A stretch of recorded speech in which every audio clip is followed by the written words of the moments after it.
السلام علیکم ورحمۃ اللہ وبرکاتہ۔ برادران اسلام، آج پھر آپ کی خدمت میں تاریخ اسلام کے ایک مایہ ناز بدل جلیل نبی دو عالم صلی اللہ علیہ وسلم کے ایک قابل فخر صحابی سیدنا سعد بن ابی وقاص رضی اللہ تعالیٰ عنہ کی زندگی، سیرت اور ان کے تاریخی کارہائے نمایاں لے کر آپ کی خدمت میں حاضر ہوا ہوں۔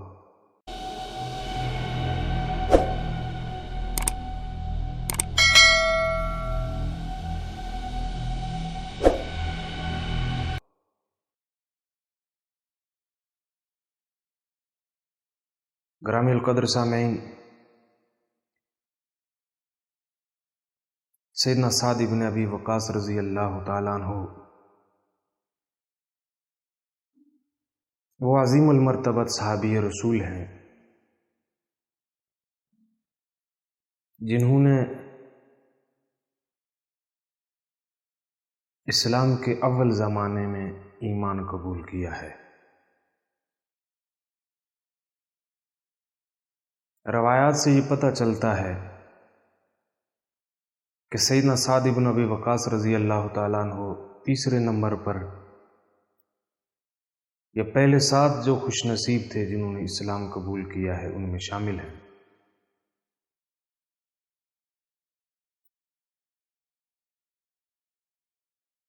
اب ابتدائی دور میں جب اسلام قبول کیا ہے تو مسلمانوں کی مظلومیت، مسلمانوں کی بے کسی دیکھتے ہوئے کفار نے جو مسلمانوں پر مظالم ڈھائے ہیں، جو تکالیف دی ہیں، جس طرح کے حالات کا سامنا کرنا پڑا ہے،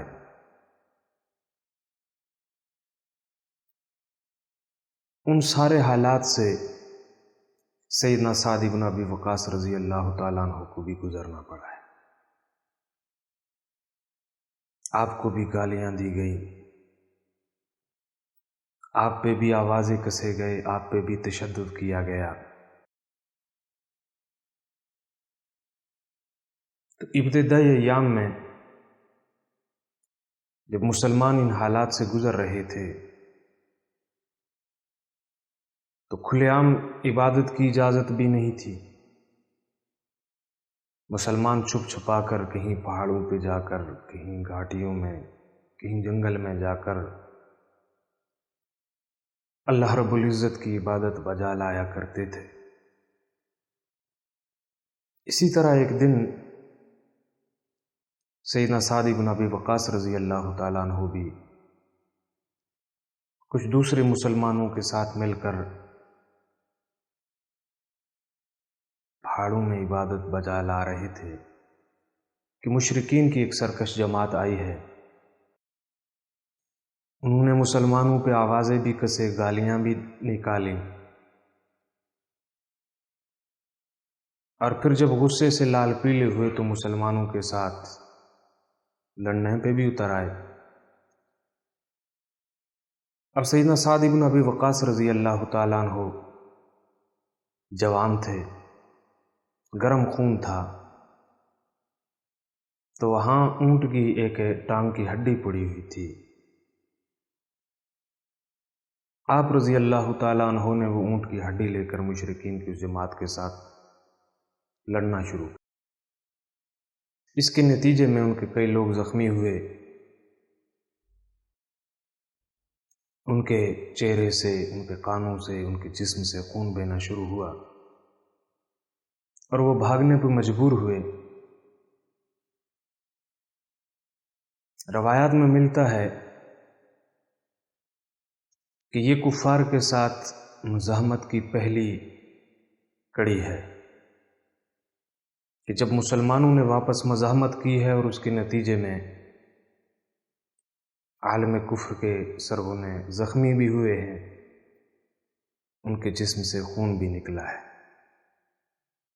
تو یہ بھی ایک بہت بڑا اعزاز ہے۔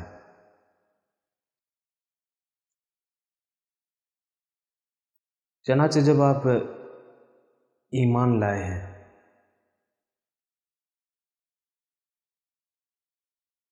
تو اس ایمان لانے کے بعد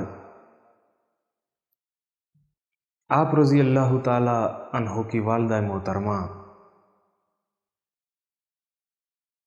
وہ اب اپنے آبائی دین پر جنون کی حد تک کاربند تھی۔ جب سیدنا سعد بن ابی وقاص رضی اللہ تعالیٰ عنہ ایمان لائے تو انہیں یہ بات بہت گراں گزری ہے۔ انہوں نے ہفتوں تک کھانا پینا چھوڑ دیا، ناراضگی کا اظہار کیا ہے، اور جب سیدنا سعد بن ابی وقاص رضی اللہ تعالیٰ عنہ بھی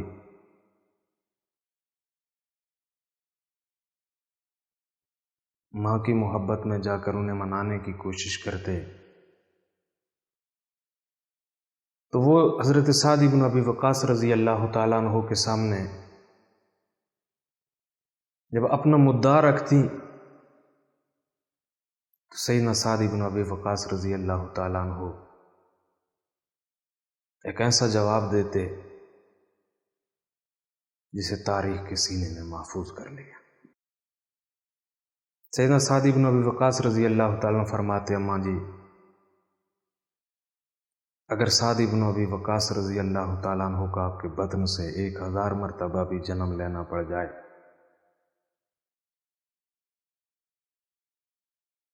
تو میں اس کی قیمت کے طور پر نبی دو عالم صلی اللہ علیہ وسلم کی غلامی آپ پہ قربان نہیں کر سکتا،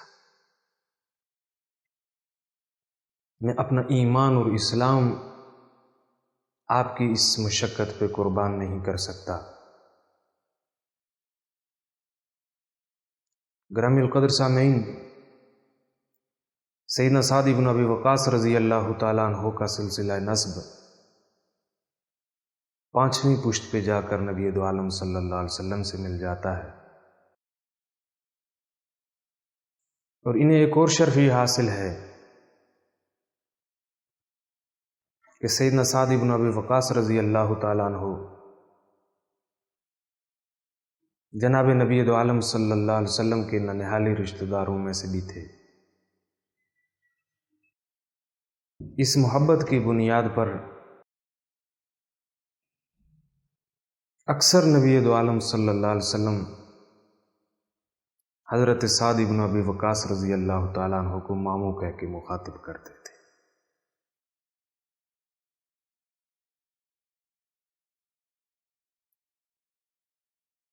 سیدنا سعد بن ابی وقاص رضی اللہ تعالیٰ عنہ جب مدینے کی طرف ہجرت کر کے گئے ہیں تو مدینے کے اندر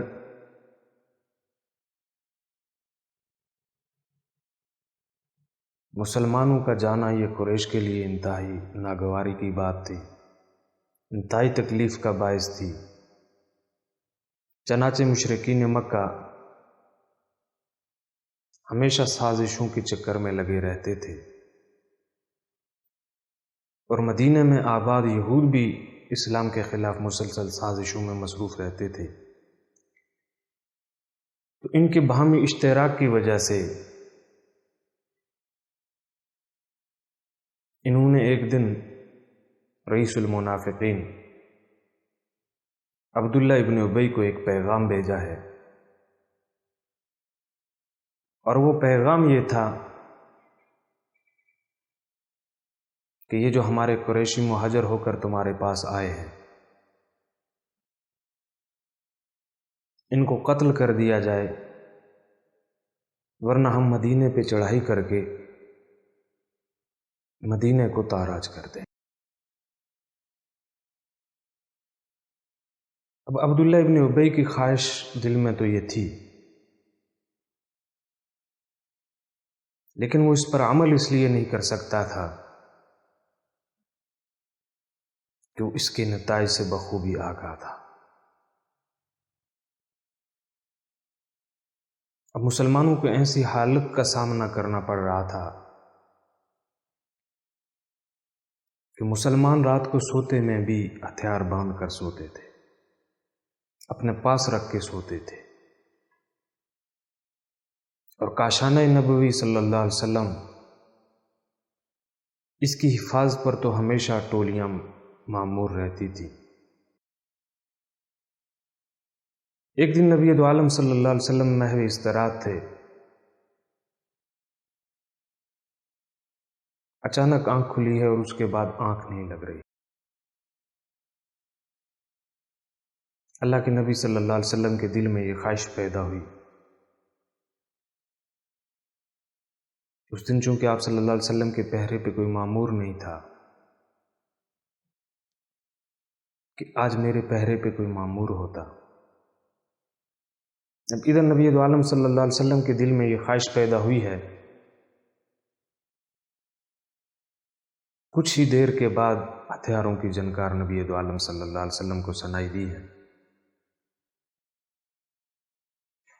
ایک آدمی آ کے نبی دو عالم صلی اللہ علیہ وسلم کے گھر کے پاس رکا ہے۔ نبی دو عالم صلی اللہ علیہ وسلم نے آواز دی ہے، پکارا کہ یہ مرد صالح کون ہے؟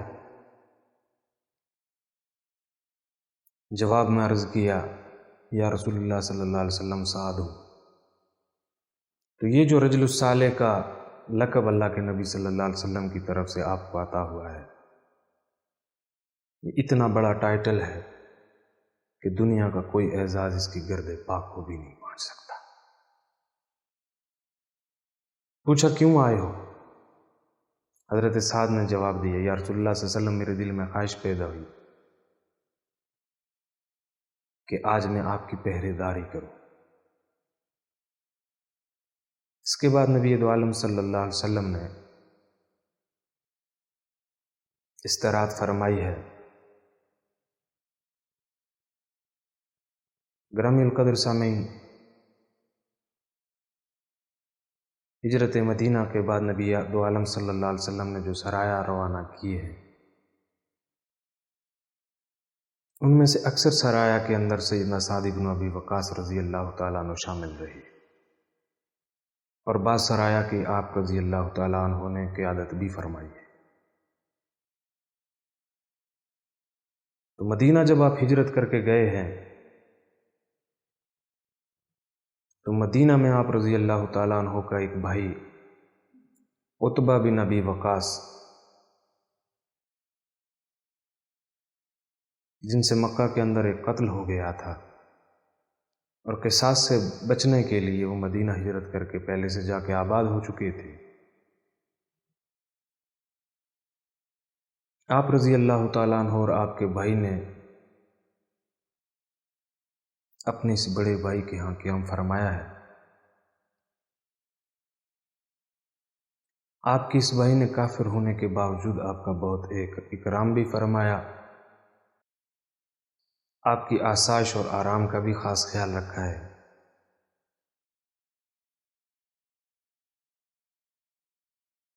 گرامی القدر سامعین، السابقون الاولون میں شامل یہ صحابی رسول اسلام کے ان بڑے سارے اعزازات میں اللہ کے نبی صلی اللہ علیہ وسلم کے ساتھ شامل رہے ہیں۔ آپ اصحاب بدر میں بھی شامل رہے، اصحاب احد میں بھی شامل رہے، اصحاب الشجرہ میں بھی شامل رہے،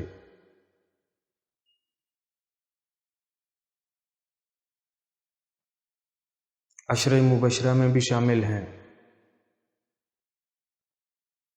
غزوہ بدر کے موقع پر آپ رضی اللہ تعالی عنہ نے مشرکین مکہ کے ایک نامور سردار کو واصل جہنم کیا۔